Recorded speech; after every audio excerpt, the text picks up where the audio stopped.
ஏன் water tank ஹைட்டில் இருக்குன்னு உங்களுக்கு தெரியுமா? அதை பற்றி தான் நம்ம இந்த வீடியோவில் பார்க்க போகிறோம். வெல்கம் டு புத்தக இனிப்பு சேனல். நம்ம பஸ்ஸில் போகும்போது சாலை ஓரங்களில் வீடுகளை பார்த்துருப்போம். எல்லா வீட்டு மாடியிலையுமே வாட்டர் டேங்க் இருக்கும். அதே மாதிரி கார்ப்பரேஷன் வாட்டர் டேங்க்கும் ஹைட்டில் தான் இருக்கும். இது டிசைன் நினச்சிங்கன்னா இங்கே தான் சயின்ஸோட சீக்ரெட் ஒளிஞ்சிருக்கு. நம்ம எர்த்தில் ஒரு இன்விசிபிள் ஃப்ரெண்டு இருக்காங்க. அவங்க பேர் கிராவிட்டி. அவங்க அனைத்து பொருளையும் கீழ் நோக்கி இழுக்கிற பழக்கம் கொண்டவங்க. அதனால தான் டேங்க் மேலே இருந்தாலும் கிராவிட்டி தண்ணியை கீழ் நோக்கி இழுக்கும். ஸோ டேப்பை நோக்கி தண்ணி தானாகவே ஓட ஆரம்பிச்சிடும். உயரமான இடத்துல இருக்கும் தண்ணீருக்கு எக்ஸ்ட்ரா எனர்ஜி இருக்கும்.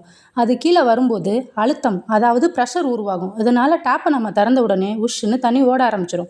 உதாரணத்துக்கு ஒரு வாட்டர் பாட்டில் ஃபுல்லாக நம்ம தண்ணியை நிரப்பி அதை மேல் நோக்கி தூக்கி வாய்ப்பகுதி கீழ் நோக்கி இருக்கும்படி செய்து மூடியை திறந்தால் தண்ணி வேகமாக வெளியேறிடும். அதே மாதிரி தான் ரூஃபில் இருக்கிற டேங்க்கும் செயல்படுது.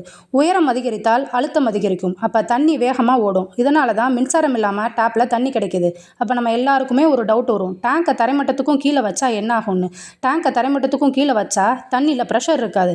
அதனால் டேப்புக்கு தண்ணி வராது. நமக்கு தண்ணி வேணும்னா டேப்புக்கு தனியாக ஒரு மோட்டர் வைக்க வேண்டியிருக்கும். இதனால தான் நம்ம டேங்கை உயரமான இடங்களில் வைக்கிறோம்.